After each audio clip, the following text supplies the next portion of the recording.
Também? É possível. Olá, razoáveis e razonetes, estamos aqui. Mesa quadrada estranha, né? Sábado de tarde, durante o dia. Não sei nem se a iluminação vai ficar boa, acho que vai. Opa, deixa eu desligar aqui. Vai ficar melhor que de noite, na Vai verdade. ficar melhor que... Deixa eu mostrar o Maurício que tá aqui, que eu só consigo Recebi enquadrar um ele aviso numa... que a gente tá ao vivo. Não, Ó, então, estamos ao vivo nos assistindo, só nós mesmos, né? Mas tudo bem, depois a gente vai estar. A gente já tá ao vivo no Facebook, tá ao vivo no Twitter e vai estar gravado depois no YouTube. Você não assiste se você não quiser. Portanto, Por favor, no queira. YouTube, né, pra essas coisas chatas de canal de YouTube, né? Mas, portanto, se inscreva, clique no sininho para receber as Exatamente. notificações. Já curta logo. Faz né? assim, Poupa trabalho, não precisa curtir no final. É, a gente fez Tá. clique no sininho, que eu não sei se é aqui ou se é aqui, mas Exatamente. enfim. Não, o sininho é aqui. É aqui? Exatamente. O sininho é aqui. Ali, ó. Exatamente. Muito bem, tá difícil de segurar o povo aqui, porque o povo só quer falar de Blade Runner 2048. A gente demorou demais para falar do Mas a gente vai fazer uma mesa muito em breve aí só para falar do Blade Runner, porque merece. Foi um filme que, enfim, todo mundo achou... 75% do Razão de Aspecto achou uma obra-prima e eu achei quase uma obra-prima. Então, no mínimo, vale a pena falar muito dele. Quase uma obra-prima já é uma ofensa para esse filme. Ele é uma obra... Eu tenho dúvidas Tite que se tabela. chamar de uma obra-prima. A mesa já não é sobre isso. Eu tô falando que ele tá difícil de segurar. Eu, inclusive, pedi o Denis Villeneuve em casamento no Facebook. Todo tô mundo, esperando tá a uma resposta. fila, Não, mas eu pedi literalmente. Não, mas a Então, Paula também. Nossa eu tô querida esperando. Traveling Paulo também. Mas hoje é Darren Aronofsky. Hoje até trava a língua pra falar o nome do seu nome, não é muito fácil, não. Darren Aronofsky. Diretor norte-americano que dirigiu 7 longas até agora. Todos... Muito mais conhecido como namorada Jennifer Lawrence. CV, né?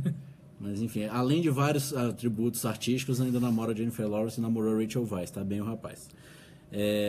Mas então, 7 longas, pelo menos 6 longas inquestionavelmente bons e um que fica ali no limbo, que muita gente... Eu tenho nos extremos aqui da mesa, um que dá muitas estrelas e outro no extremo da mesa que dá menos estrelas. A gente vai descobrir isso ao longo do nosso programa. E um que foi o único agora, que ele não viu, eu não vi no mais ousado agora, tentando concorrer com o Luciano Huck, né? Agora, a nossa audiência agora concorre com o Luciano Huck. Você precisa de mais nariz.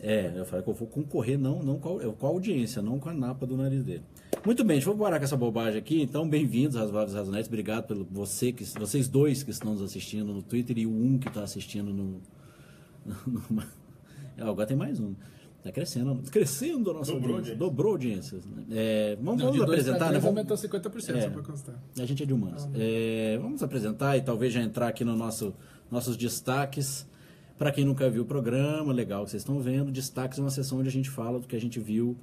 Normalmente não no cinema, mas ninguém respeita essa regra. Mas normalmente o que a gente viu no cinema, ou no Netflix, no Now, coisas recentes ou antigas que a gente recomenda. Então vamos começar aqui na nossa ponta. Para mim é sempre a ponta direita, depois eu fico vendo a ponta esquerda das pessoas, né? Muito espelhado, bem. né? Mas, Quem é você? Eu sou Anielo Greco, para quem não me conhece e ainda não sonhou comigo. Mas eu, infelizmente, ou na verdade, felizmente, dois filmes me capturaram tanto, que é o Mãe, que a gente vai falar hoje, Blade Runner, que a gente vai falar daqui a pouco, que eu gastei quase todo o tempo vendo coisas relacionadas a eles. Mas, além dos filmes do Aronofsky, que eu andei revendo, além do Blade Runner e tal, eu queria destacar, eu andei atacando recentemente as séries da Amazon, e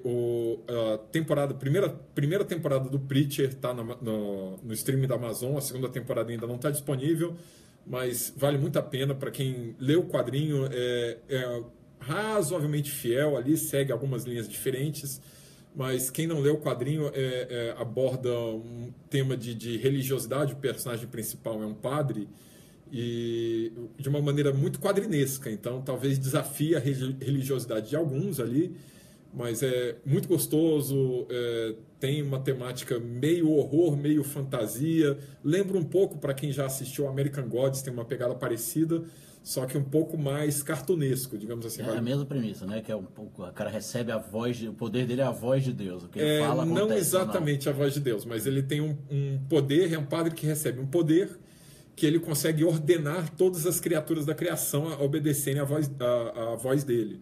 Entenda ordenar, assim, até em capacidades acima do esperado. Não é só faça isso, faça aquilo.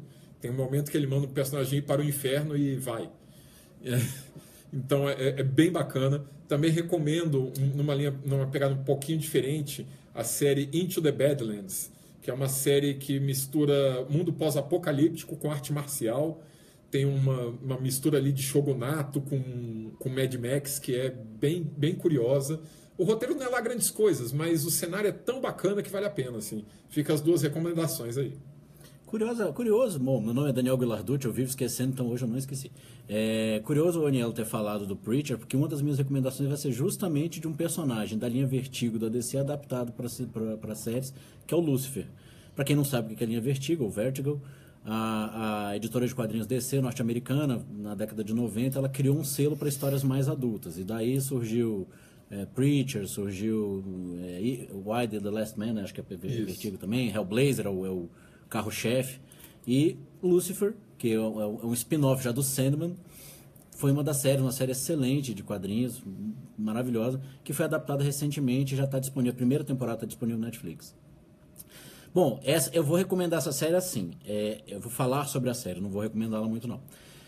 Primeiro, se você lê os quadrinhos e você gostava muito do personagem, você vai se chatear bastante, porque o Lucifer, que é um ser que existe, uma entidade que existe desde o princípio dos tempos, né? Afinal de contas, ele foi criado ali junto com os anjos e tal, e que, portanto, deveria ter uma pegada, uma densidade muito grande. Ele parece uma criança de 8 anos de idade no filme. Ele é um cara atrás de sexo e tirador de onda. Para deixar ele um pouco mais elegante, bota um inglês em Las Vegas, então ele fica com aquele sotaque mais interessante. Aliás, em Los Angeles, perdão. Ele fica com um sotaque mais interessante. E ele é elegante, você se destaca, né? Ele é uma pegada mais diferente, ele não está muito aí para as regras sociais, mas infelizmente a série, não só esse problema, eu tentei deixar isso um pouco de lado, falei, ok, eu vou comprar esse Lucifer do jeito que está aí, sem pensar nos quadrinhos. Ela tem um outro problema também de ser uma série muito previsível, né? Ele acaba ficando muito amigo de um policial, amigo e interessado amorosamente, mas será que Lucifer pode ter um interesse amoroso? Será que o arco, será que Lucifer está em busca da redenção ou não? Enfim, mas isso tudo bem leve, tá? Uma série bem, bem tranquila, você assiste sem prestar atenção. Mas as histórias são sempre baseadas nos casos que essa policial está envolvida e ele vai ajudar. E esses são casos que a série tem 50 minutos, com 15 você já sabe o final. Se você for uma pessoa escolada com série de investigação. Recomendo ver, porque eu acho que vale pelo menos para quem lê os quadrinhos para fazer a comparação, e para quem não viu, às vezes você vai gostar da série. É uma série bem leve, assim, se você curte série que não vai te dar trabalho. Só um destaque, o arco da terapeuta é bem divertido. Eu acho que eu acho que é o alívio cômico que ajuda bastante na série. Não é uma grande série, mas o Lúcio tem isso. O Lúcio, para começar a entender os humanos melhor, vai fazer terapia, e a terapeuta talvez seja a personagem mais divertida da série. Assim. A outra série que eu vou comentar muito rapidamente, para ganhar pedradas na minha vida, mas calma, é Star Trek Discovery, que estreou também recentemente, já tem 3 episódios no Discovery. É uma série que vai ser alimentada, digamos assim, semanalmente. Não é daquelas temporadas que são disponibilizadas. Disponibilizada a palavra não existe, né? São tornadas disponíveis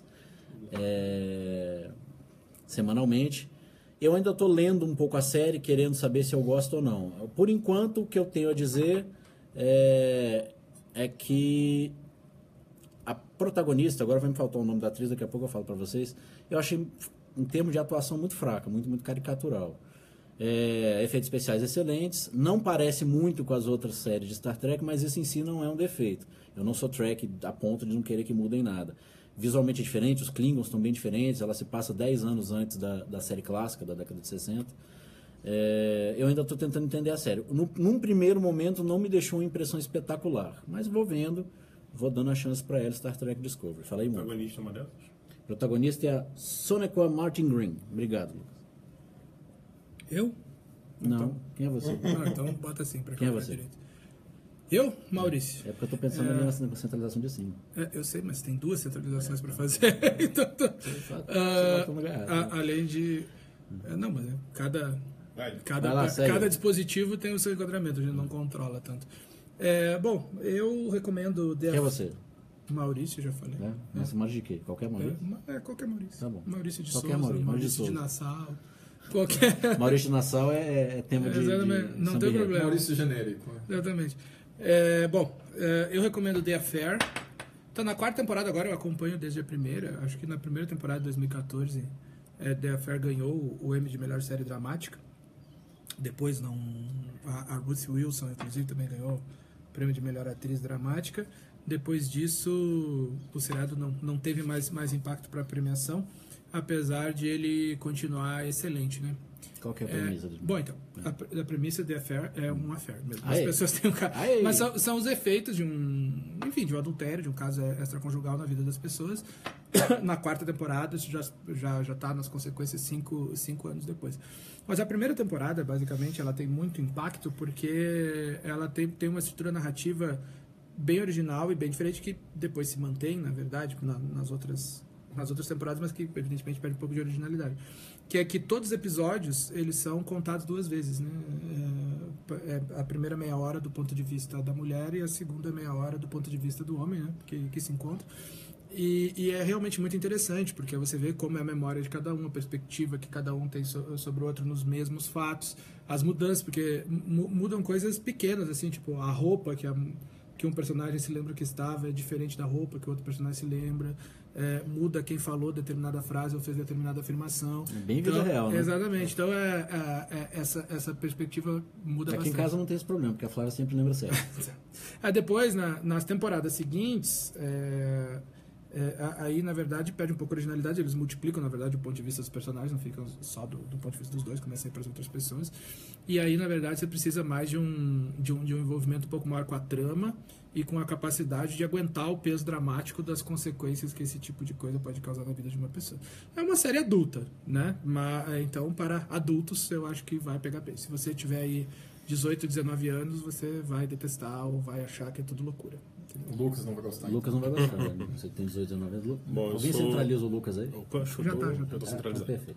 Eu sou o Lucas Albuquerque. Eu vou indicar um filme nacional. A gente acabou de sair aqui do Festival de Brasília, né? Fizemos uma cobertura exaustiva aí do festival. Foi mais de 50 filmes. Eu vou indicar o Divinas Divas, que esteve no Festival do Rio no ano passado. Esteve em cartaz também, mais ou menos no meio do ano, em junho. E agora já está no Canal Brasil. Então foi exatamente por onde que eu vi.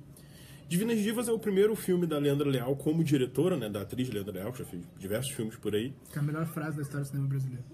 Do Homem Copiado? Exatamente. Eu sempre quis casar com um operador de fotocopiador. É a melhor frase. E ela tá muito bem para uma direção de estreia. Não é um filme perfeito, assim, ela deixa um pouquinho a desejar. E o que trata Divinas Divas?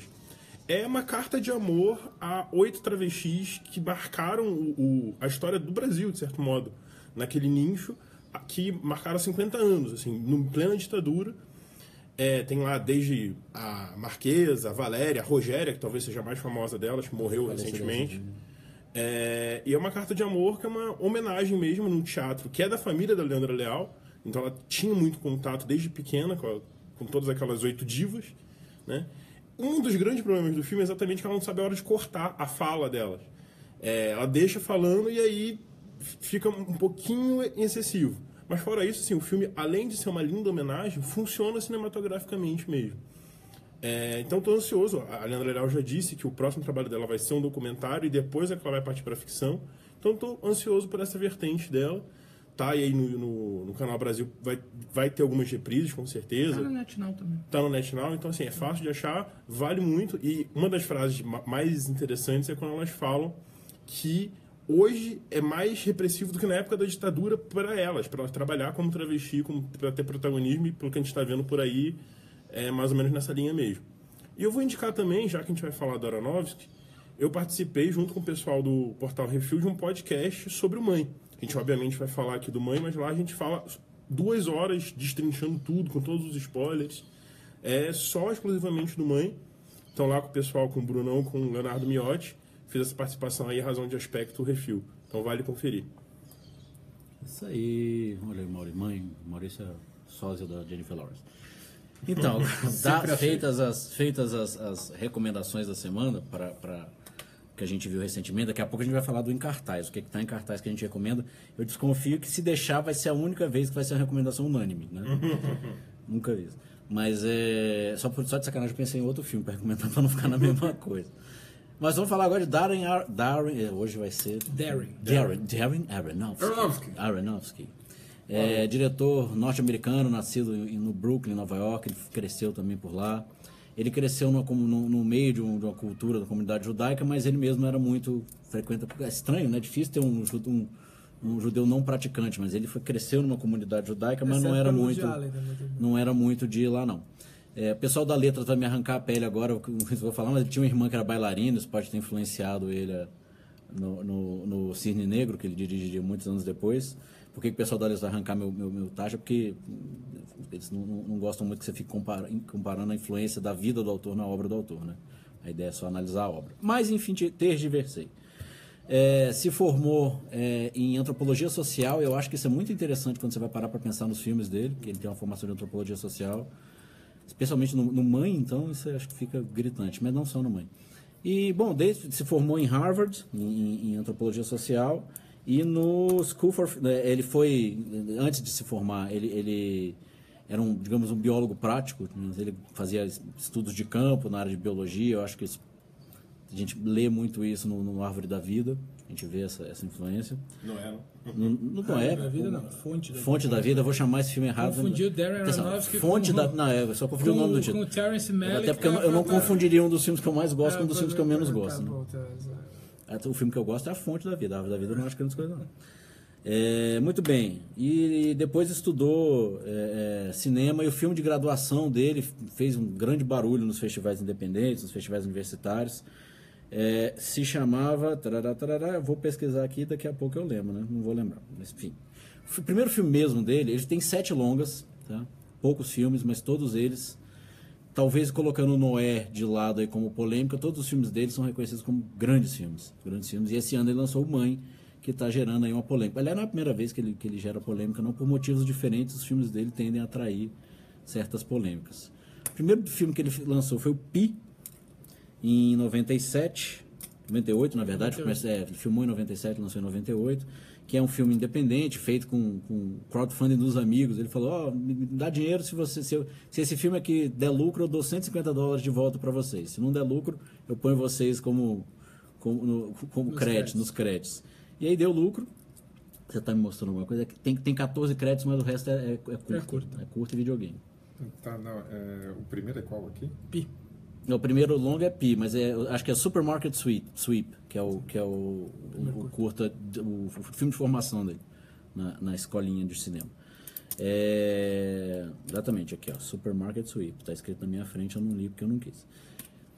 Enfim, então são 7 longas, a gente vai tratar aqui de um por um, falar dos filmes, do estilo dele, das influências. Ele se declara influenciado pelo Polanski, pelo Kurosawa, pelo Terry Gilliam, pelo Jim Jarmusch. Tá bem, né?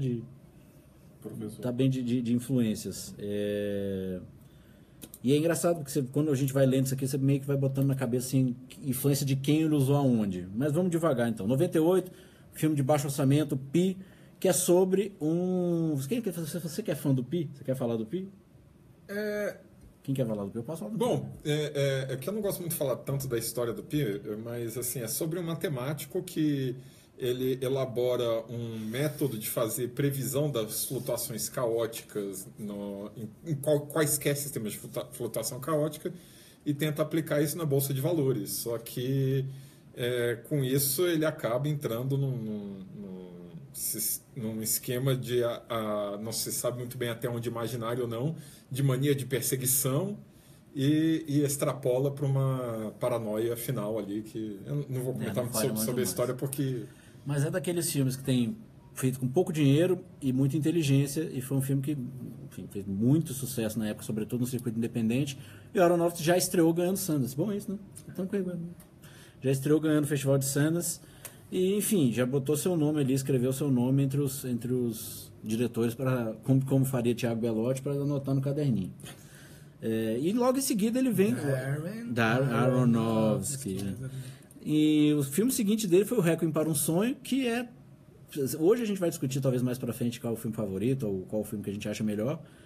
Requiem para o Sonho concorre fácil, é um dos melhores dele, e é apenas o segundo dele. O Vilaça resume muito bem o que é o Requiem para um Sonho. Na verdade, eu gosto muito da nossa postura, mas... O Vilaça, né, que a frase que eu falei com você recentemente é do Vilaça. Assim, porque eu sinto também que é um filme que eu amei, eu adorei ver, é um dos meus filmes favoritos, e eu nunca quero ver de novo, eu só vi uma vez. De tão pesado que é. É a sensação, exata sensação que eu tenho, que foi um filme sensacional, mas que você tem que estar preparado, porque ele é um soco no estômago violento, assim. É um filme sobre vício, na verdade.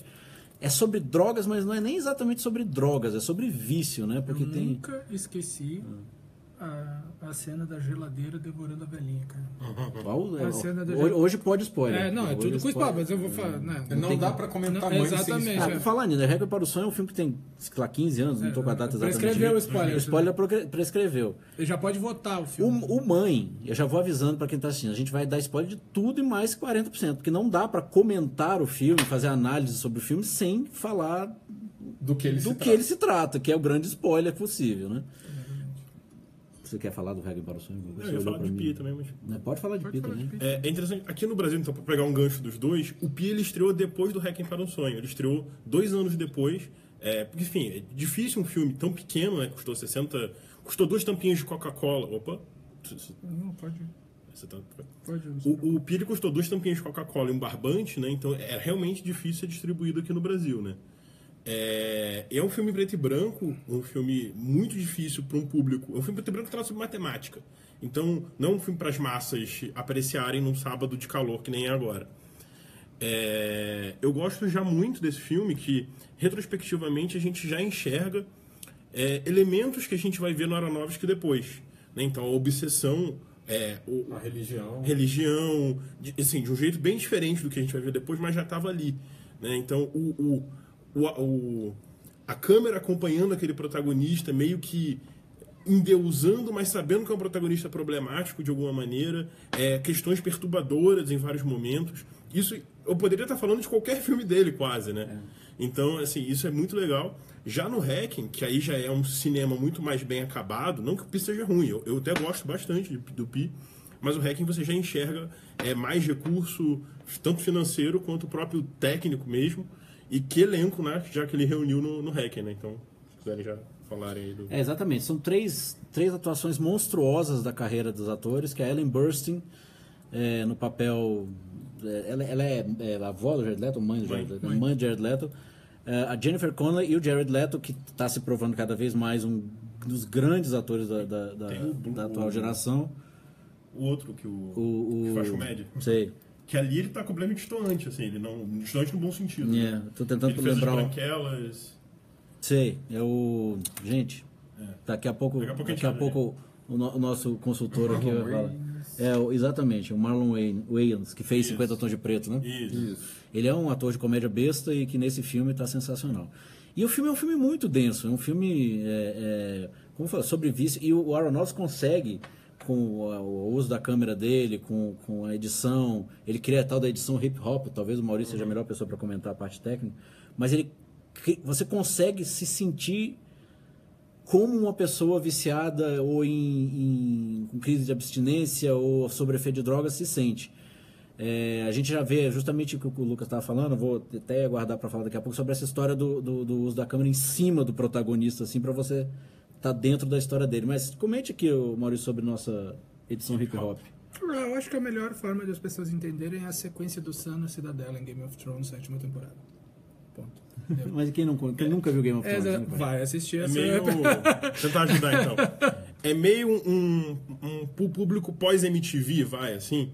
Tem referências muito daqueles clipes mesmo, que a coisa é repetida, é cortada. Só pra você ter uma ideia em números, um filme médio vai ter 700 cortes, né? O Requiem teve 2000. Então, assim, mas tem não muito... não é só a quantidade de cortes. Não, né? claro. É que você faz... as repetições... você faz repetições e você faz todos os cortes com raccord também, Sim. né? Um corte continua, a outra imagem segue no mesmo ponto e você vai fazendo a sequência. Se você parar para pensar no nome, né, do Hip Hop Edition, é a história do ritmo do hip hop, né? Você tem frases curtas, frases que às vezes tem rima, às vezes não, e que voltam, e que uma encadeia na outra, e é bem isso que a cena faz. É um negócio sensacional. Assim, não imagino que não deva ser nada fácil de fazer, ainda mais com os acordes constantes. Assim, na verdade, ela não é difícil de fazer tecnicamente, né? É que você tem que planejá-la, né? Difícil é você ter a boa ideia para fazer uma sequência boa. Mas tecnicamente é simples. Então, o Whindersson Nunes faz isso nos vídeos dele. Não tô zoando. Enfim, a Ellen Burstyn, ela ganhou, foi indicada só, né? Foi indicada ao Oscar. Perdeu para Julia Roberts. Perdeu para Julia Roberts em Erin Brockovich. O que é meio que é bom, enfim.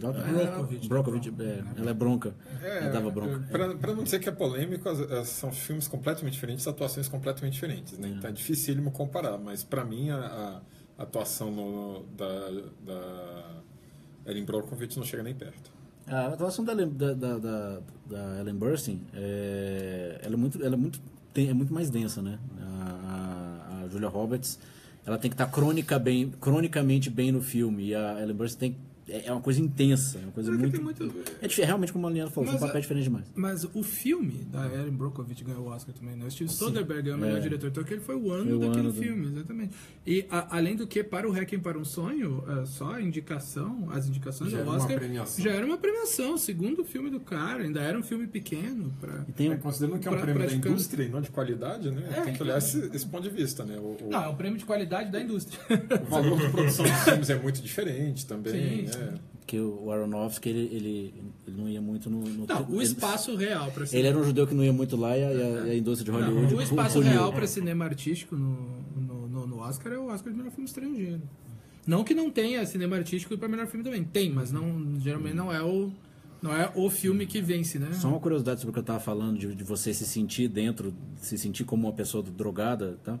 O Aronofsky ganhou um prêmio da associações de fundações que cuidam de pessoas com abuso de drogas por conta do filme, por conta justamente de conseguir mostrar o tanto que o buraco é mais embaixo e a coisa é grave. Né? Então fica aí a dica, mas vá preparado. Tá? Tem alguns filmes tipo esse, tipo As Horas, que não dá para você ver assim sem meditar antes e preparado. Tipo todos os filmes do Lars von Trier. Tipo todos os filmes do Lars von Trier. Pra vocês terem uma ideia, o filme não glorifica a droga em momento algum, assim, pelo contrário, ele mostra realmente as consequências negativas e assim... Sem ser moralista. Exato, assim, e é perturbador a gente ver a degradação daqueles personagens. A câmera te coloca dentro, assim, ela te transporta para aquelas... O filme não é só sobre drogas também, assim, é sobre outras obsessões também, a questão da imagem... Vícios, né? Não sobre drogas, exatamente. Assim, a mãe, né, a Ellen Burstyn, ela tem aquela... Viciada em televisão, viciada com a imagem dela mesmo, né? Tem aquela cena, ela limpando a casa, assim, icônica já. Porque ela é viciada em anfetamina, né? Isso. Não é então, drogas assim, ilegais. tem todo cada personagem tem um arco diferente, uns funcionam melhor do que outros. O dela, pra mim, é o que mais se sustenta. E ela, pra quem não tá associando... Eu acho que o arco dela é o mais imprevisível. No começo também, do filme, você imagina que é uma senhorinha viúva, tranquila. E pra quem não tá associando, ela é a mãe da menina que fez O Exorcista, lá em 1978. Não, 73, enfim. Não, Exorcista? Então, assim, ela ficou mais ou menos nesse ato aí, fazendo coisas menores, assim, coisas que não deram tanta repercussão. E no Requiem, pra mim, é o ápice, com certeza. Assim. E ela mesma fala que é o filme que ela mais gostou de fazer.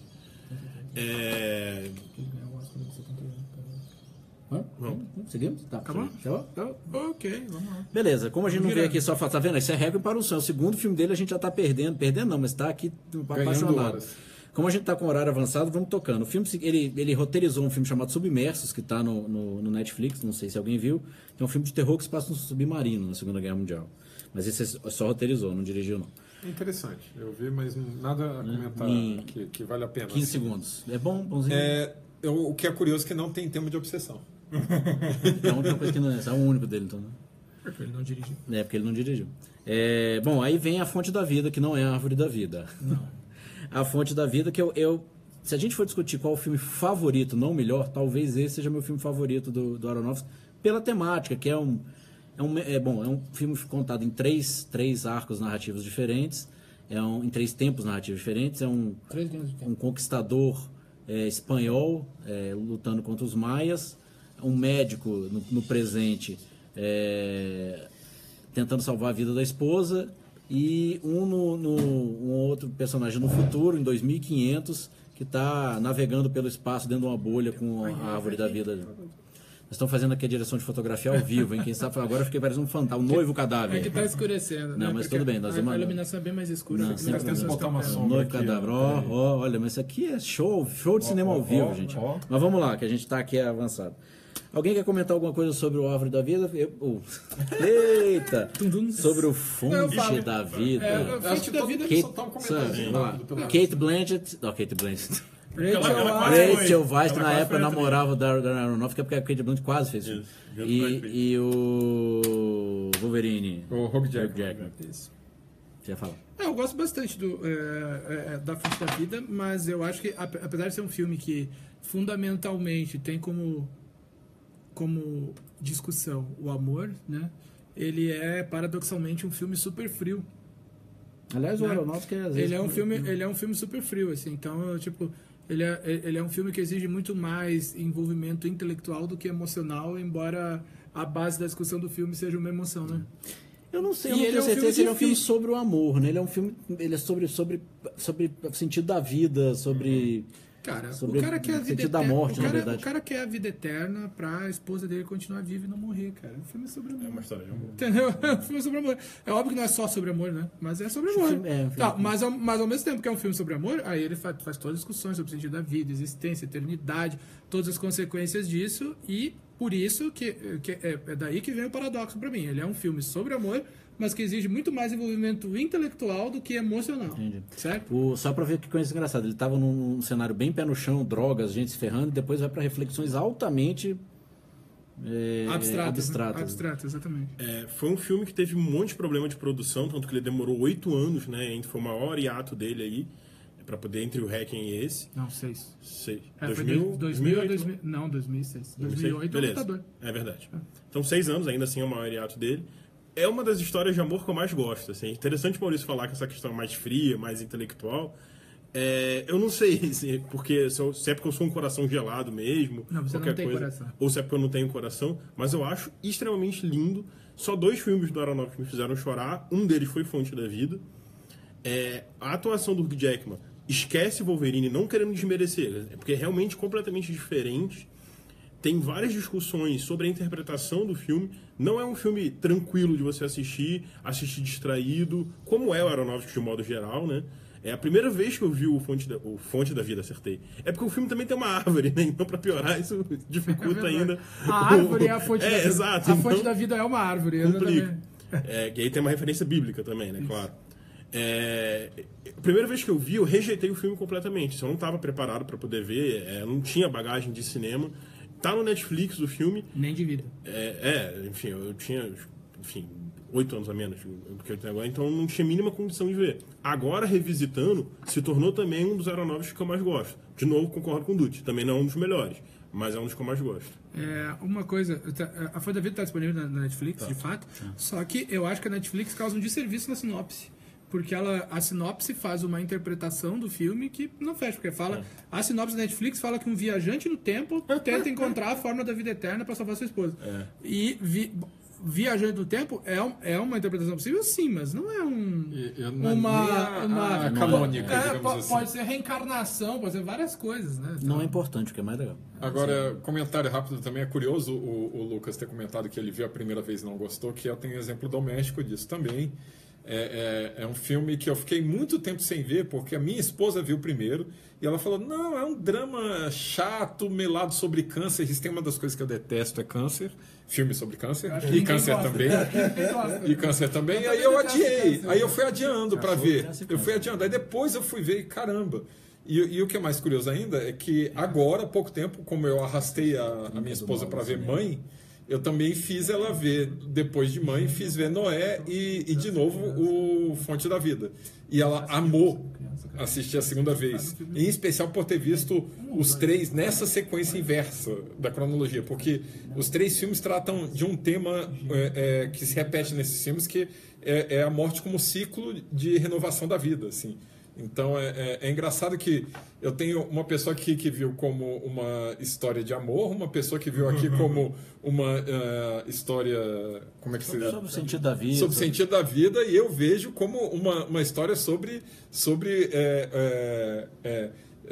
a similaridade entre morte e fertilidade. Assim, é fantástico como dá para tirar coisas diferentes. Porque o sentido da vida é o amor. Eu discordo. Já dizia. É brincadeira. Já dizia nosso Hashtag querido sarcasmo. Nolan, né? Christopher Nolan é outra dimensão. Aliás, Mas Christopher assim, Nolan... Deixa eu parar de falar do Nolan, porque senão a gente vai começar a discutir o Nolan. Você vai falar a pausa do Nolan, né? Porque o Nolan fez o Interstellar e falou do Denis Villeneuve fez a chegada, e o Nolan quase fez Blade Runner 2049. Não, ainda bem que não fez. Ainda bem que não fez. Não, só para fechar ali, quem não gostou de Fonte da Vida, depois de assistir Mother, se gostou, assista de novo, tem muitas coisas similares ali. É verdade, tem que se ver o árvore da... eu vou chamar. Fonte da Toda Vida. vez que fala árvore da vida, vocês entendam Fonte da Vida, tá? O Fonte da Vida, é porque eu tô com a árvore aqui da vida na camiseta. Fonte da Vida, ele é um filme alegórico, tem que tomar muito cuidado também com ficar apenas na camada superficial da Tivesse no história. Carnaval do Rio, Alegorias e Adelícias. Alegorias da nota 10, Aronofsky. Bom, antes de eu falar do próximo filme dele, que é o melhor, muita gente acha que é o melhor, aí é o contrário. É um dos melhores do século XXI. Pra mim, é um excelente filme do qual eu não gosto tanto por questões de não tem dedicação secundária tanto. Mas é um filmaço, que é O Lutador. Mas antes de eu falar disso, só vou comentar que no ano 2000, metade do ano 2000, ali pro 2003 e tal, 2004, a Warner queria que ele dirigisse o Batman, né? Tinha o projeto todo dele como diretor do Batman, ele tinha procurado o próprio Christian Bale para fazer. Ele tem um roteiro não filmado do Ronin com o Frank Miller, imagina. Nossa, ia ficar Aronofsky dirigindo o Ronin. Atenção, produtores americanos, façam o Ronin, ou Ronin, como vocês queiram. Mas que Batman teríamos com o Aronofsky dirigindo, hein? Que beleza. Ainda mais que, como o Lucas falou, e a gente vai tratar daqui a pouquinho quando falar do estilo do Aronofsky, se der tempo. A questão dos homens obcecados, das mulheres obcecadas, é marca assinada do Aronofsky, né? Imagina o Batman do Aronofsky como seria. Mas, enfim, ele não foi fazer Batman, ele fez O Lutador. Já que o Maurício acha o melhor filme da galáxia de todos os tempos, fala O Lutador, Maurício. Cara, além de ter sido a ressurreição do Mickey Rourke, né? Como Ele ator. já tinha aparecido no Sin City antes, né? Mas... Com sucesso. Não, eu sei, mas não como sucesso de uma renovação do talento do O cara. Lutador Né? é Porque sobre no o Mickey final Rourke, ele o tempo todo. isso. E, cara, o Lutador é um drama, assim, daqueles envolventes, pesados, assim, é muito difícil você não se importar com aquele cara, né? Com o personagem. Sim, ele é todo, ele não é, Sim, não é o herói, não é isso. o cara de... O que é o um Lutador? cara comum. Explica o Lutador pra turma. Dá sinopse, você. O Lutador, ele é acompanha o... Esqueci o nome do personagem. Eu lembro o apelido dele, que é o Carneiro, que ele lutava boxe mesmo. Wrestler. E aí... Boxe não, luta livre. Isso. Mas aí, 20 anos depois, a gente acompanha ele no final da carreira, já completamente destruído, com todas as marcas, todas as cicatrizes. E aí vê ele nessa relação dele... Randy the Ranger, isso. Apanhando da vida mais do que ele apanhava nos rings, né? Numa relação conflituosa com interesses amorosos, com a filha e com ele mesmo, né? Então ele se descobrindo. Então seria essa. Não, mas você esqueceu a premissa básica, que é ele descobre que tem uma doença no coração e não pode mais lutar, mas ele não quer deixar de lutar, porque se ele deixar de lutar, ele deixa de ser ele. E isso ali no momento que assim, lutar pra ele e aí fazer a apresentaçãozinha de final de semana por $30, $40, entendeu? Então, fora todo o drama que se coloca em torno dele, das memórias dele sobre o momento do ápice da carreira dele nos anos 80, a grande luta que ele fez no Madison Square Garden, sei lá e tal. Repercussão da fama. Ali, em termos cinematográficos, para quem viu Mãe e ficou com essa impressão de que o Aronofsky estava o tempo todo com a câmera presa em cima da Jennifer Lawrence, ali já tem isso. Ali ele passa boa parte do filme. Você está vendo ou o Mickey Rourke em close ou você está atrás dele, mas ele é bem acompanhando sempre o protagonista. É um filme muito... É engraçado que um dos grandes temas desse filme, além da questão da sobrevivência dele enquanto the wrestler, enquanto lutador, preservando a essência dele de lutador, é um filme sobre solidão absolutamente dolorido, é muito dolorido. Solidão, envelhecimento. Exatamente. Eu queria destacar uma atriz que eu acho que é pouco usada por Hollywood, Marisa Tomei, que está arrebentando nesse filme. Marisa Te Amei? Marisa Te Amei. A tia do Homem-Aranha? Além de ser uma mulher belíssima, ela é fantástica. Né? E nesse filme ela tá destruindo ali. E é um dos finais mais interessantes por mim das últimas décadas do cinema, que é um final que ele sugere algo, mas não fecha ali, que é uma sugestão bem pesada, bem forte dramaticamente, e que eu acredito que todos aqui têm a mesma interpretação do final, mas não é a única interpretação possível do que acontece. Interpretação ou não é daqueles filmes que quando corta, você levanta e vai bater palma, porque cortou na hora que tinha que cortar. Cara, é verdade. Eu coloco Lutador o meu top 10 século XXI, 2001 pra cá, o Lutador tá nos 10. Curiosamente, ele queria botar... Pessoa escalar o Stallone e achou muito parecido com o Rock. O Nicolas Cage ia fazer também, né? O Nicolas Cage ia fazer. Pra mim, o melhor estudo de personagem do Aronofsky. Não é tão... Engraçado que assim, não é roteiro dele. Também, como não é roteiro dele, o próximo filme que a gente vai falar. E pra mim, são os 2 melhores filmes dele. Então, não sei se temos um padrão aí. Um dos temas fortes no Aronofsky, que é a religião, aqui só é citado muito rapidamente. Quando a personagem da Marisa Tomei pergunta pra ele se ele viu o filme Paixão de Cristo, ele fala que não, e ela fala, nossa, mas tem uma cena em que Jesus apanha que é sensacional. Então tem só essa referenciazinha, mas dá um gostinho já de um tom meio crítico que o Aronofsky tem em relação à religião. Esse é o segundo filme que eu chorei, que também tem uma cena final, assim, que a personagem Marisa Tomei vai chorar. Eu chorei um segundo antes dela. Então, assim, isso me comoveu muito, assim. Eu antecipei o choro da personagem. Tem muito plano sequência nesse filme, que é a câmera passeando por trás, né, como o Dutti falou. Isso que mostra também que a câmera do Aronofsky não é preguiçosa, né? Se ele consegue tanto colocar planos em close, consegue também coisas mais abertas, consegue um plano mais comum, aquele plano médio, 2 personagens conversando. Eu gosto muito da relação dele com a filha, que é uma relação que poderia ser de vilão e mocinha, mas é uma relação dúbia, uma relação muito bonita, assim, a construção do amor dos dois ali. Evan Rachel Wood, mais um papel enorme. E assim, as lutas são dolorosas mesmo, assim, são físicas, tem uma coisa que ele pega grampeia no corpo mesmo, tem um arame farpado, então as lutas são muito físicas. Então, esse é um comentário sobre isso.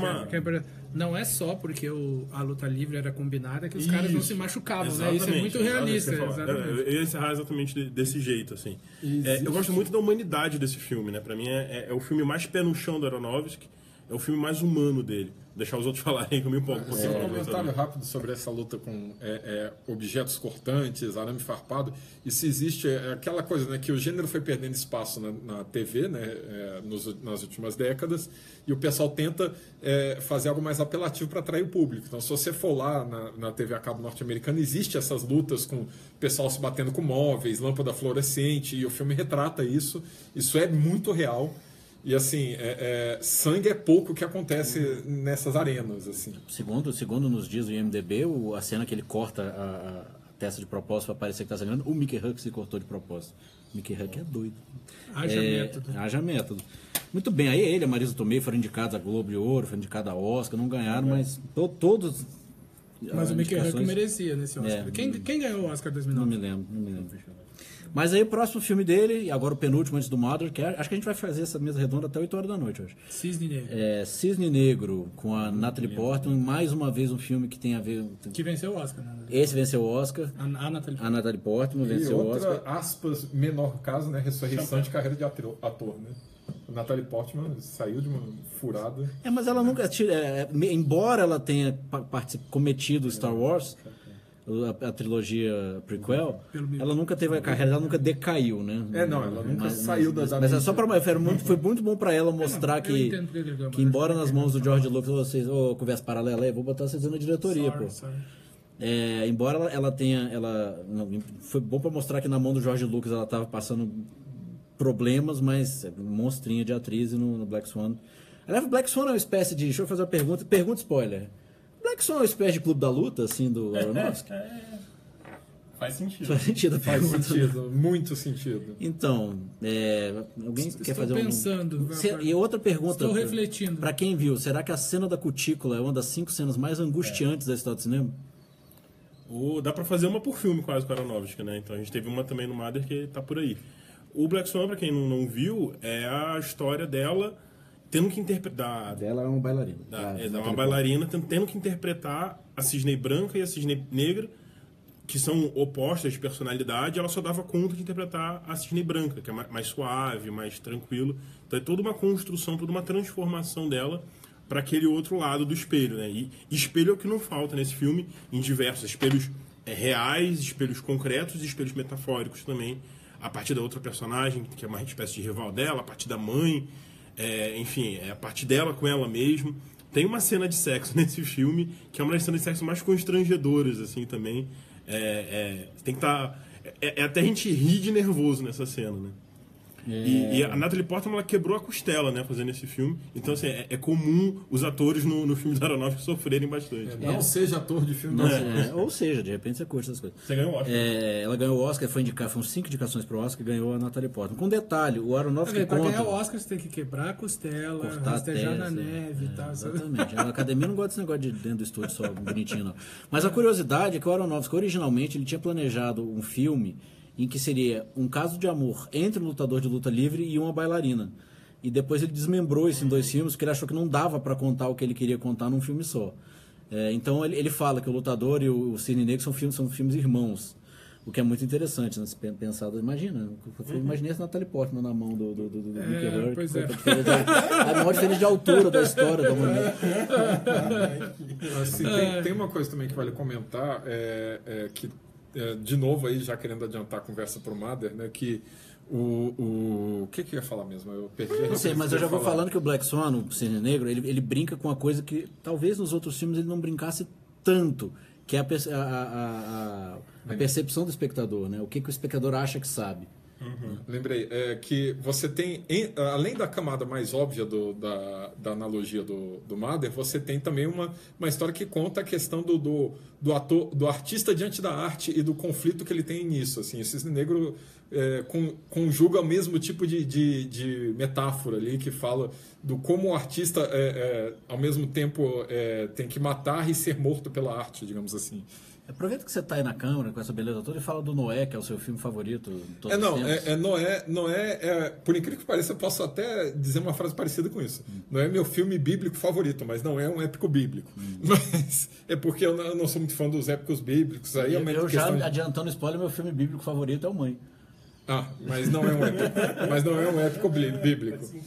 Mas o Noé, ele foi muito mal recebido pelo público. Ele é um filme que tem críticas dúbias. Eu até me surpreendi que depois, quando eu fui pesquisar, eu achava que ele era mal recebido pela crítica, mas não.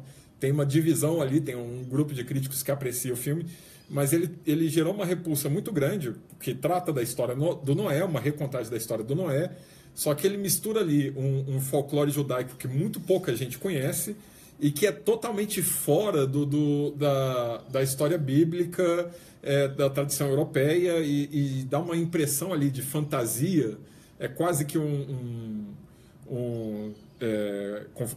conflito de titãs, não, como é que é? Fúria de titãs, tem um quê de fúria de titãs ali no meio, uma coisa quase mitologia grega ali, com os guardiões, que seriam os anjos caídos que estão na terra e tal, que eu acho que isso causa uma repulsa no público grande, assim, porque está fora do imaginário, não é o que eles esperam na história. Mas eu apreciei muito, primeiro, a fotografia do filme, eu acho fantástica. O Aronofsky sempre faz um uso de câmera ali, alternando o plano detalhe com câmera aberta, com espaço negativo, que é bem interessante. Ele não é tão criativo. Não tem, por exemplo, aquela câmera papagaio de pirata no ator, como tem em muitos filmes dele.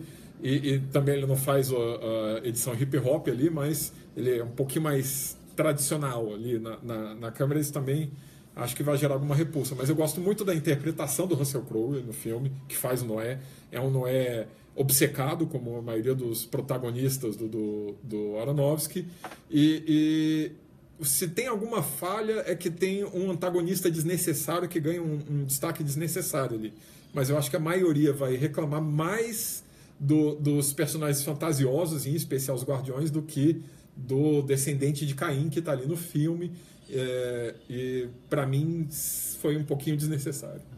Só para vocês terem uma ideia, assim, por exemplo, nesse filme, Deus não ouve Noé, Noé não conversa com Deus nem aparece no filme. Ele, tem um surto lá, os sonhos, etc., com a história do dilúvio. Aí você pode interpretar, inspirado por Deus ou não, interprete você. Mas não existe um diálogo de Noé, não é uma coisa escritinha.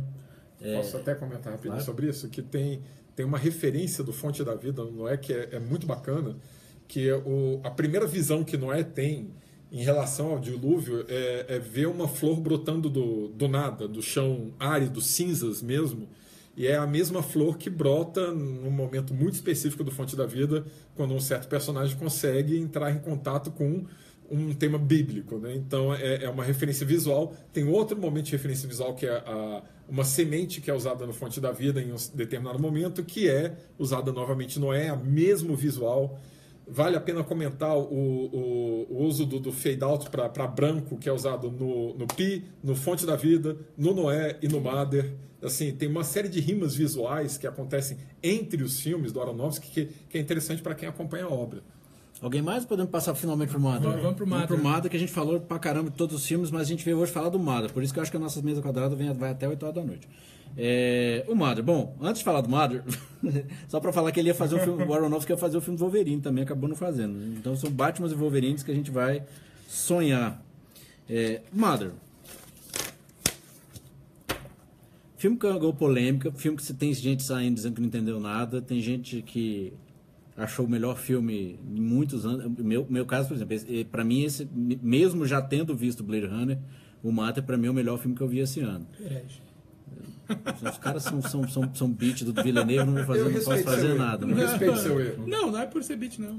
O filme é melhor mesmo. Mas o Blade Runner vai ser em outro dia que a gente vai comentar. Quem vai começar do Mother? Vai, mano, já que você... Não, vamos só reforçar algo que a gente já falou.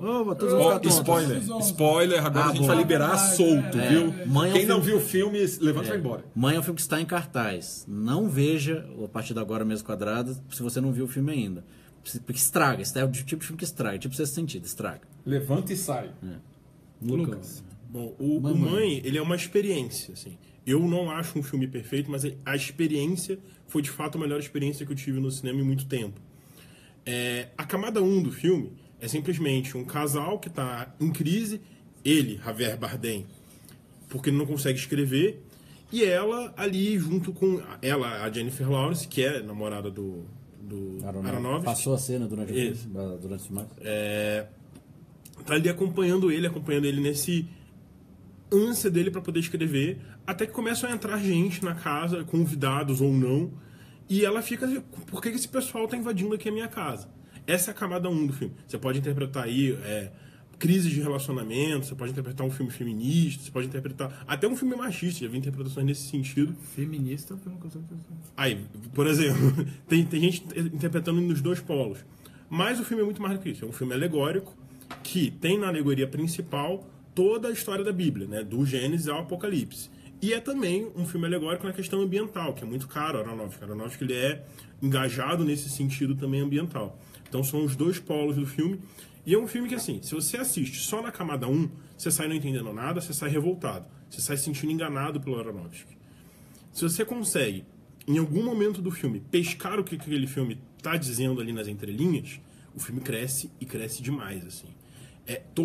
Não existe cena gratuita ali, não existe signo gratuito. Existem signos que mesmo a gente aqui, que eu já vi o filme 3 vezes, que eu ainda não peguei, tem muitos modos de explicar. O próprio Aronofsky está divulgando muito isso, de ser uma questão ambiental religiosa, meio que para explicar o filme dele. Isso, para mim, é um dos grandes problemas do filme, quando ele se explica muito. Só para dar só um pequeno colorido aqui do quanto que esse filme está polêmico, eu tô lendo coisa aqui de críticos americanos, tá? O Travis Johnson, do Film Inc., diz que é facilmente o filme mais ambicioso a ser lançado por um grande estúdio desde a época de Kubrick. Esse é um dos lados. Por causa da temática, do jeito que uma temática é apresentada, não sei se é o mais ou não, porque esse negócio de fazer ordem lista não é comigo, mas é um filme, é surpreendente que um grande estúdio tenha lançado esse filme. Tá dando prejuízo. Tá dando prejuízo? Tá Infelizmente, mas vai ser daqueles filmes que provavelmente vai durar para sempre. Não vai dar prejuízo no final. E outro que diz, o Ben Kroll, do IndieWire, diz que... Não é ele, não. Eu não vou botar no nome do lugar errado, não. Rex Reed, do New Yorker Observer, diz que facilmente é o pior filme do século. Então, outro detalhe aqui que não dá pra entender nada do filme. Claramente ele não sacou sobre o que é o filme. Tá bom. Então vamos começar. Em primeiro lugar, para dizer que Mother é o pior filme do século, não vou nem entrar no mérito do quanto eu gostei ou não. Ele só mostra que ele não vê filme ruim na vida. Porque, eu consigo pensar nos 350 filmes que eu vi nos últimos 2 anos. Inquestionavelmente piores que o Mother. Essa é a primeira coisa. Frase bombástica só pra lerem. Não, mas pior filme do século, pelo amor de Deus. Né? O Pica-Pau foi lançado essa semana. outra coisa, que aí eu discordando do Lucas, como quase sempre de costume, assim, se tem uma coisa que esse filme não faz, é explicar demais. Porque se o filme explicasse demais, todo mundo sairia entendendo, entendeu? Tipo, Eu falei que o filme explica. Ele falou que o filme não explica demais coisa nenhuma. O filme, ele tem... eu acho que o filme tem... Bom, considerando que o Javier Bardem é Deus, né? Ele é onipotente, então ele faz o que ele quiser no filme. Mas não é essa a pressuposição.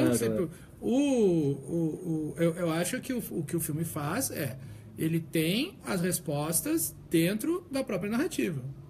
Né? Então, se você assistir o filme com atenção, pescar as pistas, você interpreta o filme, a camada que o Aronofsky quer passar, você interpreta com as chaves todas colocadas dentro do filme, sem nenhum problema. Mas eu não acho que isso seja explicar demais, porque explicar demais pressupõe que todo mundo vai entender todas as referências alegóricas. Mas que competência do público, cara? O público não é obrigado a saber a Bíblia de cor e salteado, nem todas as falas de Deus e tal, e nem por isso, nem só porque ele colocou no filme, as pessoas estão entendendo, entendeu? Então eu não acho que o filme explica demais, eu acho que ele se fecha o suficiente, assim, porque senão aí já fica aquele nível de loucura, né? O filme abre todas as perguntas, não responde nenhuma, e aí todas as interpretações são possíveis. Aí eu seria obrigado se o filme não se fechasse dentro da própria narrativa, eu teria que achar que o filme realmente era um filme ambicioso que não ia chegar a lugar nenhum, mas ele não faz isso. Né?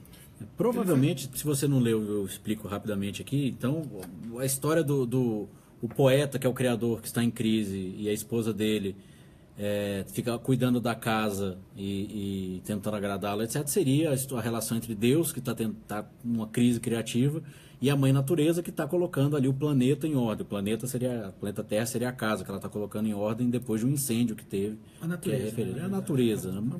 O mãe seria o mãe natureza, né? O mãe do título do filme. Uma das interpretações possíveis. É a mãe de Cristo. E também é a deusa pagã. Enfim. E aí aparecem duas pessoas. Primeiro aparece um homem, depois aparece uma mulher. Curiosamente, aparece a mulher só depois que o cara passa mal e tem uma costela arrancada, quem prestar atenção no filme. E é isso que o Maurício está dizendo. Se você tem um pouco de cultura ocidental, você não precisa ser uma pessoa religiosa, mas você já ouviu falar mais ou menos de alguns dos contos da Bíblia, você vai lendo as coisas no filme. Então, assim, tá lá, o cara tem um lugar na casa que eles não podem ir, eles não podem pegar um determinado objeto. É claramente uma analogia ao Jardim do Éden, ao fruto do conhecimento. Do bem e do mal, né? Fruto do conhecimento do bem e do mal. É do conhecimento.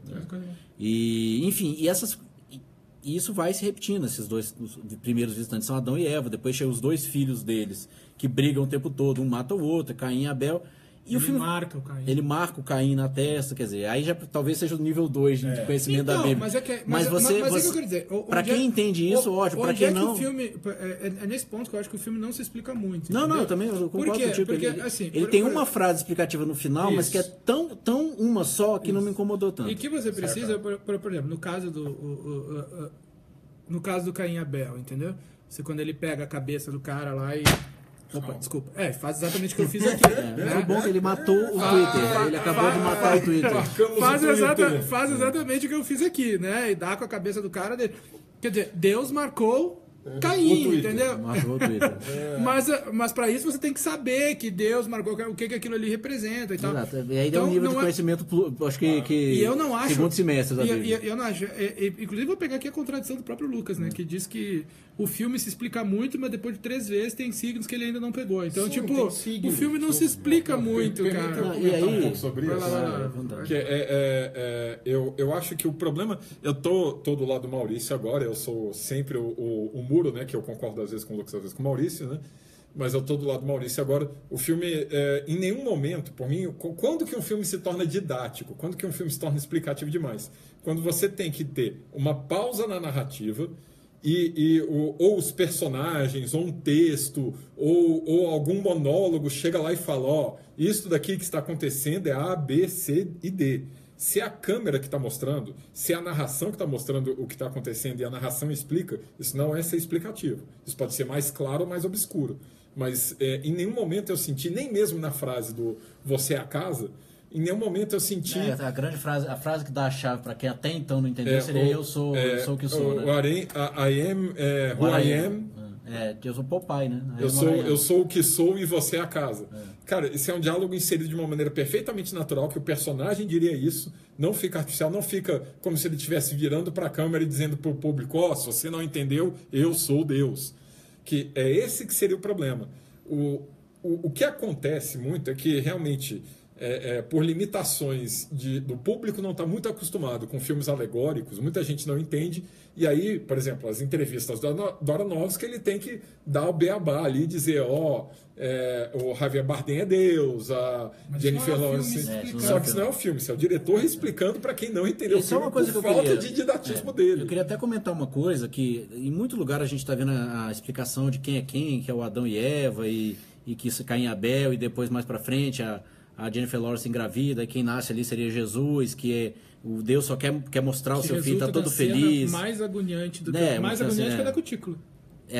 O Aronofsky tá craque, né? O Aronofsky tá bom de fazer cena angustiante. Mas tem sutilezas no filme, por isso que eu acho que o filme me capturou muito, é muito sensacional, que tem sutilezas que as pessoas, se você não for muito atento e deixar passar, por exemplo, vou dar um exemplo. Na hora que ela tá fazendo o jantar, ela já tá gravidíssima ali, que ela vai fazer o jantar e que ele pergunta, posso ajudar alguma coisa? E ela vira assim, você pode trazer o pão? Sim. A frase é de um absurdo simbolismo. Que pão? Que pão? Pão da vida, é Jesus, gente. E quando ela vira e fala, tudo bem, cuide disso, eu vou preparar o apocalipse. Eu vou cuidar do Vou cuidar do apocalipse. apocalipse. As chaves estão muito lá. Então são essas sutilezas. Se você não, Apocalipse era bagunça na cara. se você não né? entendeu Só que ao mesmo tempo... se você não entendeu até agora que é sentada na pia ali, aí jorram um aguaceiro, que todo mundo é expulso da casa, que a casa é o planeta, é o dilúvio. Então, assim, não é uma chave complicadíssima para você... se você é da cultura ocidental minimamente... Mas acho que tem uma coisa... E assim, aí só para fechar minha participação. E quando você percebe isso, e eu percebi... o momento que eu falei, é isso mesmo, foi no Caim e Abel, você começa a antecipar como é que ele vai mostrar tal coisa. Sim. E aí o filme fica muito sensacional. Porque como é que ele vai fazer tal metáfora de tal coisa? Mas tem uma coisa aí que eu acho bem importante, que bom, primeiro o clichê que nós temos que repetir, mas que é verdadeiro, que não é um filme para todo mundo, né? Mas, como diria minha mãe, eu não sou todo mundo. Vou quebrar a quarta parede. Essa é uma coisa. A outra coisa também que não se pode esquecer sobre sobre o filme é que não, tá ok. Todo mundo já tá acostumado aqui. Já diria Fausto Silva, né? Quem sabe faz ao vivo. Quem não faz erra ao vivo. Mas eu acho que tem um equívoco no Mãe, que não é um equívoco do filme, foi um equívoco do marketing do filme. Olha só, fiquei com uma auréola aqui, vocês estão vendo? Tá de acordo com o Mãe. Que foi o marketing do filme, né? Quando você vê o trailer de Mãe, você espera um terror psicológico. Embora o filme tenha alguns elementos de terror psicológico, o filme não é sobre isso. Então você atrai para o cinema o público com uma expectativa bem equivocada. Sem Isso é contar uma a Jennifer coisa. Lawrence, né? Que trai um público Sim. dos jogos vorazes. Isso é uma coisa. Outra coisa que eu também acho importante é que o público ele pode ficar perdido e não entender o filme ou odiar o filme. Mas no momento que o cara pega a primeira referência, entendeu? O filme muda completamente de sentido, e a mesma pessoa que detestou já começa a achar que o filme tem uma camada e uma qualidade muito acima do que se estava imaginando, né? Então, realmente, acho que um dos problemas grandes do Mãe, ele tá no fato dele terem tentado pelo trailer comercializar o filme de uma forma diferente. Então, isso acaba levando ao resultado de que o filme acaba sendo mais rejeitado pelo público do que ele deveria ser, porque o estúdio tentou empurrar para um público que não era o público-alvo do filme. Permita Isso que eu vi uma entrevista do próprio Aronofsky explicando que isso foi uma estratégia de marketing planejada por ele, que eu considero equivocada, né? Que ele tentou ao máximo fazer com que o público não soubesse de antemão entender que era a narração da Bíblia. Então ele pediu para o estúdio para retirar todos os elementos referentes a isso do trailer. E aí o que sobra? Sobra um filme de casa estranha com coisas estranhas acontecendo. Então aí fica parecendo um filme sobre casa mal assombrada ou coisa do gênero. Mas eu discordo, porque eu acho... Quer dizer, discordo, né? Não discordo do que foi feito. Mas depois você vê o filme, você vê que em vez de fazer um filme de casa mal assombrada, poderia fazer, por exemplo, o filme parecer que era um drama de relacionamento. E seria completamente possível. né? Sem você vender como um filme de terror. Ele estaria muito mais próximo do público que o filme realmente se dirige do que o que ele fez. Uma das minhas críticas... Assim, eu adorei Mãe. É isso que eu vou até aproveitar que a minha pergunta era essa. A pessoa que talvez tenha gostado menos do Mãe aqui, gostado menos ainda, gostando muito. Então, do que você não gostou, Lucas? Fala com o pessoal. Então, um dos meus problemas do Mãe é que a camada 1 do filme, ela não funciona 100%. Então, assim, o filme alegórico, para mim, ele seria mais do que uma alegoria pela alegoria se a camada 1 fosse mais palatável. O Maurício vai discordar de novo aqui de mim. Outro problema que é pequenininho, óbvio que eu não vou tirar ponto disso, mas ele tem que ser mencionado, é a questão da maquiagem. A maquiagem da Jennifer Lawrence tem um momento que ela apanha muito no filme, e ela levanta, a cara dela tá um pouco preta, mas ela não tá tão destruída conforme quem tivesse apanhado daquele jeito. E é um segundo momento no filme em que ela também é queimada, como spoiler aqui da Liberada, enfim, bem no finalzinho do filme, que também os dentes dela estão perfeitos ali. Isso me incomodou um pouquinho. É um detalhe de maquiagem, por exemplo, esse filme não vai ganhar maquiagem e cabelo por esse motivo, entre outras coisas por esse motivo. Mas, por exemplo, o design de produção, a casa do filme, ela respira, e de certo modo, literalmente, é quase um personagem, é mais do que um cenário. Né? Não só porque é um personagem, porque é a própria Jennifer Lawrence, mas assim, ela tem cada elemento ali, ele é ressignificado, às vezes, em outro momento da trama. Uma indicação que pode vir para esse filme, se o filme for aceito pela indústria, porque eu acho que, por ser polêmico, eu não sei o como ele vai ser rejeitado. Mas é o som do filme. O som do filme é um espetáculo. Vale de dar o destaque, rapidinho, que assim, não tem trilha sonora, mas tem uma música que toca nos créditos, que é a mesma música que encerra Noé. Então, assim, isso é muito legal. O desenho de som do filme é muito bem feito. A gente sente sons naturais, sente a casa rangendo, sente muito bem. A mixagem do filme é muito boa. Isso não é tem... edição. Isso. A edição do som do filme é muito boa. Então, é aquilo. Esse filme tem potencial para ir para categorias de melhor filme, melhor direção, melhor atriz. Vale o comentário assim, eu não gosto muito da Jennifer Lawrence. Melhor atriz coadjuvante para Michelle Pfeiffer também. É, bem possível. Acho que é o mais provável. Espetacular. Eu não gosto muito da Jennifer Lawrence, porque em geral eu enxergo a Jennifer Lawrence nos filmes. E aqui eu enxerguei a personagem. Isso é um mérito muito grande, assim. Não sei se por causa da dobradinha dela com o Aronofsky, enfim, ou méritos dela somente. Foi muito legal isso, assim, eu consegui tirar a estrela de Hollywood e colocar a personagem ali. Eu acho que isso é um pouco aí do Lucas sobre a Jennifer Lawrence, é porque ele nunca viu o Inverno da Alma. Que ela fez com 16 anos e foi indicada ao Oscar já. Você tem que lembrar que você tem que uma interpretação sensacional. Cara. Eu sei, cara, mas... Você é no meio dos dois aí. Só que eu tô tentando explicar para o público o seguinte, o problema é que tem duas câmeras aqui e não dá para ficar com uma enquadrando uma pessoa e metade da cara da outra, entendeu? Eu tô tentando enquadrar para ficar a tela ocupada como deve. Mas aí você gera o mesmo problema na de cima. Não, mas você tá no ombro, não no rosto. Não é metade do rosto. Debate sobre direção de fotografia do não é metade do rosto. O ombro pode aparecer, não vai ficar metade do rosto. Bom, mas então, sobre a camada 1 do filme. Eu não acho. Eu acho que a camada 1 do filme funciona. Você começa a ver o filme e eu acho que a interpretação mais óbvia no primeiro momento... A interpretação mais óbvia no primeiro momento... Ele realmente está de implicância aqui. A interpretação mais óbvia no primeiro momento é de um relacionamento abusivo, né? Quando você vê ali a maneira como o Javier Bardem trata a Jennifer Lawrence e tal, e que as coisas estão acontecendo. Então, é um relacionamento abusivo. O cara é um egoísta, a mulher tá fazendo tudo que pode por ele e ele só pensa nele, só quer saber dele, das coisas que ele quer fazer. Claro que essa camada 1, ela só funciona até o final do segundo ato, porque a partir... do terceiro ato é que essa camada 1 basicamente deixa de existir, né? E aí você sai do relacionamento abusivo e você vai para entender efetivamente que é uma narração da Bíblia, mas aí você tem uma outra camada que é também você fazer uma interpretação psicanalítica do relacionamento e de como ela interpreta as coisas que estão acontecendo. Então tem muitas interpretações possíveis, mas eu acho que a camada 1 funciona assim, não vejo isso como... Pode aproveitar, eu vou fazer uma pergunta para vocês tratarem, Maniela, inclusive, se quiser falar disso. Eu saí do Mother achando um filme embora ele tenha um ciclo, né, ele propõe um ciclo, um filme extremamente pessimista, sobre a humanidade. Sim, mas eu queria só comentar um pouquinho sobre camada 1, camada 2, falar rapidinho sobre a camada 3 também, que pouca gente comenta, né? Primeiro, eu sem dúvida, eu gosto da camada 1, ela funciona até certo ponto, e eu concordo com o Lucas que chega num ponto que ela não funciona mais, mas é proposital no filme. São raros os filmes hoje que abraçam totalmente o lado alegórico deles. Assim, são raros no circuito comercial, principalmente. E Mother faz isso na transição do segundo para o terceiro ato, em que ele desiste de contar a história camada 1, digamos assim, e agora vão para alegoria e foda-se. Desculpa a palavra.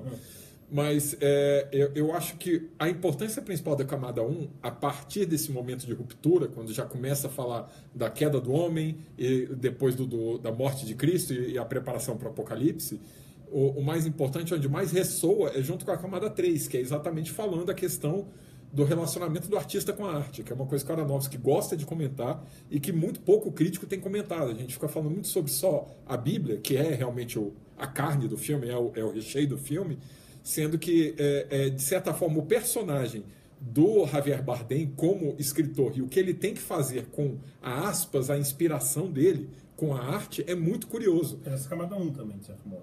Não, é por isso que eu estou citando. É uma 3 que ressoa na 1 e reforça a 1. Se você só consegue apreciar a camada 1 de maneira suficientemente boa, se você joga 3 junto, por que que o marido é tão negligente com a esposa? Por que a esposa é tão submissa ao marido? Porque tem ali um poeta genial que atrai para paixões e esse meio artístico maluco acaba levando eles nesse turbilhão. Então, a motivação psicológica, eu diria até psiquiátrica, quase patológica, desses personagens vem daí, porque eles estão entregues a algo maior. O poema é algo maior do que eles ali. Então, é por isso que a camada 1, se você quer buscar um significado no filme só a partir dela, vai estar ali, na entrega pela obra em si, e pela obra no sentido de obra aberta, do Humberto Eco. O que dá sentido à obra é o público. O autor, a inspiração é o de menos ali. O público e a reação é que dá o sentido da obra. Não deixa de ser exatamente o que acontece na vida real com o Mother, né? E aí, já entrando na pergunta do Maurício, e a obra é horrível.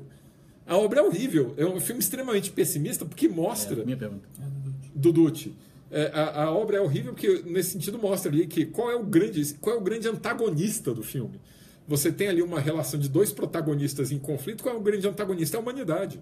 A humanidade é o grande antagonista porque ela tem ali uma entrega amorosa de Deus para a humanidade, uma entrega amorosa da natureza para Deus, e psicóticos que pegam aquilo e devoram com uma fúria canibalista ali. Literalmente, inclusive. Eu nem tinha pensado lá literal, mas sim.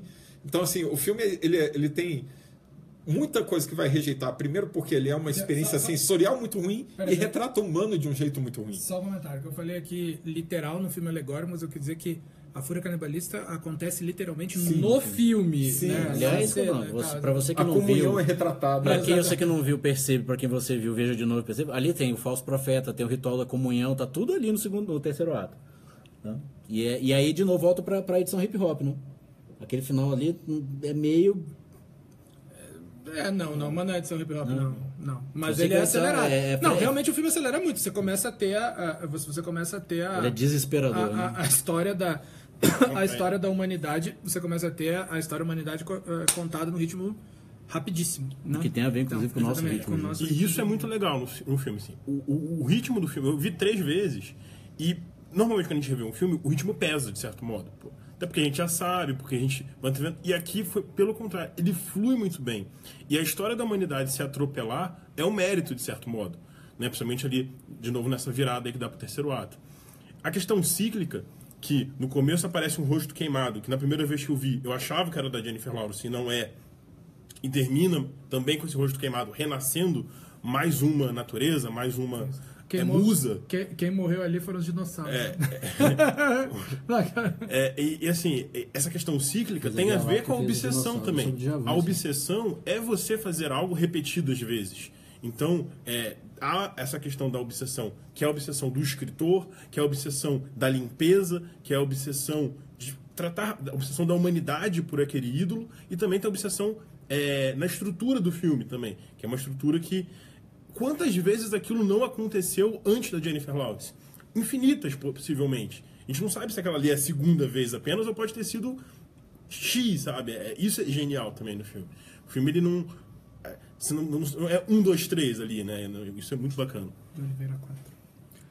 Algo mais? Ok. Por mim, Algo massa. Leiam a nossa crítica lá no site. Temos a crítica do Lucas no site. aliás, detalhe importante, né? Na nova versão do Razão que a gente lançou esse ano, é o texto mais lido de todos os tempos. E está se aproximando, inclusive, de ser o mais lido da história, porque ele está quase encostando na chegada. Já de todos os textos que a gente escreveu, ele já é o segundo mais Rapidinho, lido. pra gente só marcar aqui. Vocês acham que vai pra Oscar em que categorias? Pra gente deixar aqui pro ano que vem. Não, eu acho que vai. Se é que vai pro Oscar. Não, eu acho que vai para Oscar nas categorias de interpretação, acho que vai em várias categorias técnicas, edição e mixagem de som com certeza, mas eu confio que possa ir para roteiro, direção e melhor filme. Não garantido, mas eu acho possível.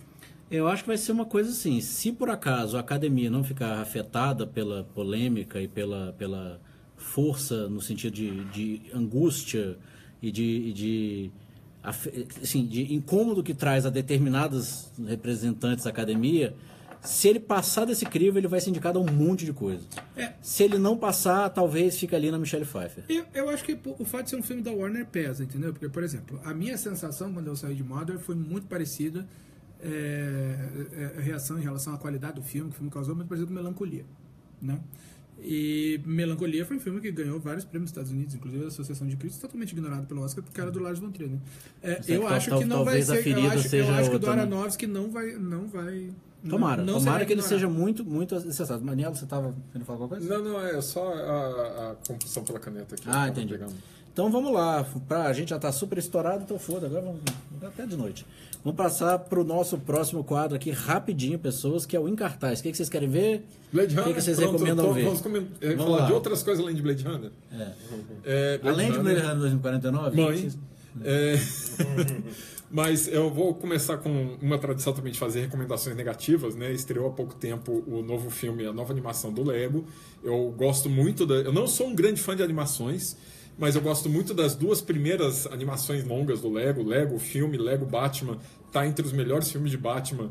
É o melhor filme de Batman desde a trilogia do Nolan, com certeza. Agora, Lego Ninjago, Ninjago, não sei. Ninjago, ele infelizmente assim, tem todos os méritos visuais das outras animações da Lego. A animação é muito bem feita, a CGI é muito bem feita, tá ali, é bonito, resumindo. E bonito a um ponto de você esquecer às vezes que é uma animação de bonecos Lego. Então, você se insere ali visualmente na história. Mas infelizmente a história é assim, muito mal encaixada, já fazendo o trocadilho inevitável. Eu senti até falta do tema Lego, que está presente no Lego Batman, que está presente no Lego Movie, que é a questão da criatividade dos personagens e da relação deles com o cenário, que no Ninjago só aparece em um momento, com uma piadinha de gato, que funciona como vídeo de gato de internet, seja por 2 minutos, o filme tem 1h30, 1h40. No mais, lembra muito um filme do Michael Bay, com edições de cenas de batalha, onde acontecem 4 ou 5 batalhas ao mesmo tempo, e ele fica recortando 2 segundos de cada, com explosões e ataques epiléticos, e diálogos que, quando o diálogo é longo, chega a quase 4 frases, assim. Então, e uma coleção de personagens coadjuvantes que você olha assim, e quem era esse mesmo? Qual a diferença entre isso e aquilo? Então, vale pelo visual, vale talvez pela diversão. Eu tenho a dizer que as crianças que estavam na sessão não riram menos que os adultos, coisa muito rara num filme. É um filme voltado para o público infantil, que não fez as crianças rirem, e isso me assusta um pouco. Então, fica a recomendação negativa. Eu não vou recomendar nada, porque nessa sessão a gente também pode dizer o que a gente está a fim de ver no cinema. E o que eu estou a fim de ver, mas é uma curiosidade pessoal e porque eu gosto desse tipo de filme, é o Churchill. Ainda não é o Churchill do Gary Oldman, não confundam. É o Churchill do Brian Cox.